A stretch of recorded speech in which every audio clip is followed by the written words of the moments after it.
आज सकाळे उत्तर ओडिशा समेत उपकूल ओडिशार विभिन्न स्थान में हालुका वर्षा देखा मिली। गुरुचाप बल प्रभाव में राज्य में कोहला पाग लगी रही। आज और आसंता काली राज्यर किछि जिले में हालुकारु मध्यम धरणर वर्षा होबार संभावना थिबा पाणीपाग विभाग पक्षरु सूचना रही। आज और आसंता काली अनुरूप पाग रहिबो बोली जणा जायछि। एणे आगामी 26 तारिखरु पाणीपाग रे परिवर्तन घटियो बोली सूचना मिली। 24 घंटा पर परवर्ती 3 दिन मध्य 2 ରୁ 3 डिग्री जाए तलकू खसिब रात्रि तापमात्रा।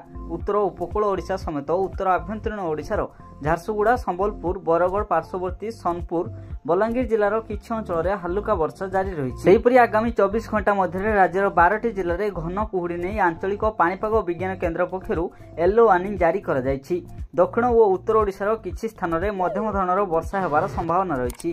पाणीपाग विभाग पक्षरु कहा जायछि जे आसंता 24 घंटा मध्य सुंदरगढ़, झारसुगुड़ा, संबलपुर, देवगढ़, बरगड़, बलांगीर, सोनपुर, बौद्ध, ढेंकानाल, अनुगुल, कंधमाल और कलाहांडी जिले में घन कुहुड़ी देखाजिबो। सेहिपरि जनवरी 25 सकाळ 8:30 ठारू परवर्ती 24 घंटा मध्य सुंदरगढ़, संबलपुर, झारसुगुड़ा, देवगढ़, बरगड़, केन्दुझर, बलांगीर, सोनपुर, बौद्ध, कंधमाल, कलाहांडी, नयागढ़, ढेंकानाल, अनुगुल, जाजपुर, कटक जिले में कुहुड़ी देखाजिबो। घन कुहुड़ीर भिजिबिलिटी 50 ରୁ 200 मीटर मध्य रहिबो।